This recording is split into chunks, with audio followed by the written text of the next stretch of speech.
क्या आप जानते हैं 1534 ईस्वी में एक खुदाई के दौरान एक ऐसी किताब मिली थी जो जादुई किताब थी, जिसके अंदर बहुत सारे रहस्य छुपे हुए थे। पर जब वह मिली तो वहां के लोगों ने समझा कि ये एक सरल किताब है। न्यूज़ नाम का लड़का अपने घर ले गया, जो एक मजदूर का बेटा था, जिसको पढ़ने का बहुत शौक था। इसलिए वो किताब ले आया। पर उसको क्या पता था उसके साथ आगे क्या होने वाला है। जैसे ही किसान के बेटे ने किताब को खोला तो वहां का दृश्य बदल गया। वह एक ऐसे इलाके में पहुंच गया जहां सिर्फ जंगल ही जंगल था और चारों ओर अंधेरा था। जब तक वह कुछ समझ पता से पहले वहां एक बूढ़ी औरत आई और उसकी बोली, अगर जिंदगी चाहती हो तो यहाँ से चले जाओ। बूढ़ी औरत की ये बात सुनकर लड़का बहुत डर गया और रोने लगा और बहुत घबरा गया था। किसान के बेटे ने किताब को बंद कर दिया और वह उसी जगह वापस आ गया जहां से वह गया था। घर आने के बाद उसने किताब को एक संदूक में बंद कर दिया और डर की वजह से एक कोने में बैठ गया। उसको कुछ समझ में नहीं आ रहा था कि वह क्या करे और डरते डरते सो गया। और उसके सपने में फिर वही बूढ़ी औरत आ गई और उसे बूढ़ी औरत ने कुछ ऐसा कहा जिससे लड़के की नींद खुल गई और बहुत डर गया। बूढ़ी औरत ने किसान के बेटे से कहा कि यह एक शापित किताब है।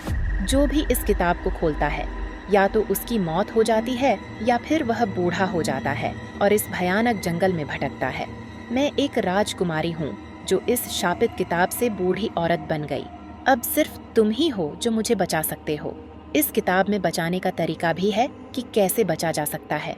सिर्फ मैं ही नहीं हूँ जो इस जंगल में फंसी हुई हो, और भी लोग हैं। कुछ लोग पत्थर बन चुके हैं, कुछ लोग पेड़, कुछ लोग जानवर। किसान का बेटा समझ चुका था कि वाह, बहुत बड़ी मुसीबत में फंस चुका है। अगर उससे छोटी सी भी गलती हुई तो वाह, उसके लिए बहुत बड़ी गलती साबित हो सकती है। उसको अगला कदम बहुत सोच समझकर उठाना था। जैसे ही उसने किताब को खोला, वहां फिर से अंधेरी जंगल में पहुंच गया। जैसा ही थोड़ा चला, वैसे ही एक पत्थर में से रोने की आवाज आ रही थी। जब उसने आवाज को सुना तो उसको लगा कि यह आवाज जानी पहचान है।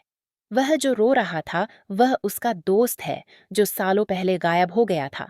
सबको लगा था कि वह मर चुका है, पर वह पत्थर बन चुका था। जब पत्थर के पास गया तो उसका दोस्त ही था। उसका दोस्त रोने लगा और कहा, भाई मुझे बचा लो। उसने अपने दोस्त को दिलासा दिया कि तुम परेशान मत हो, मैं तुम्हें बचा लूंगा। पर मैं अकेले ये सब कैसे करूंगा? पत्थर में से आवाज, सब कुछ ठीक तब होगा जब तुम जादूगरनी की छड़ी लेकर तोड़ दोगे, क्योंकि यह सब जादूगरनी का ही खेल है। जादूगरनी गुफा में रहती है। जादूगरनी कुछ ऐसा करने जा रही है जिसे सभी गांव वाले और आसपास के गांव में जितने भी लोग हैं सब उसकी कैद में हो जाएंगे और वह कुछ न कुछ बन जाएंगे। इसलिए जितना जल्दी हो सके उसकी छड़ी को तोड़ देना। किसान का बेटा अपने दोस्त की बात सुनकर आगे चल दिया। कुछ देर चलने के बाद उसको जादूगरनी की गुफा दिखाई दी, जिसमें एक दरवाजा लगा था जो चमक रहा था। जैसे ही वो दरवाजे के पास पहुंचा, दरवाजा थोड़ा खुला था। उसने अंदर दिया तो वही जादूगरनी अपने काम में इतनी व्यस्त थी कि उसने किसानों के बेटे की आहट तक का एहसास नहीं किया। उसने धीरे धीरे दरवाजा खोला और छड़ी को इधर उधर देखा। उसको छड़ी दिख गई। जैसे ही वो छड़ी के पास गया और छड़ी को पकड़ा, वैसे ही गिर गया जैसे उसको बहुत जोर का करंट लगा हो। किसान का बेटा जमीन पर गिर गया। जादूगरनी को एहसास हुआ कि कुछ हलचल हो रही है।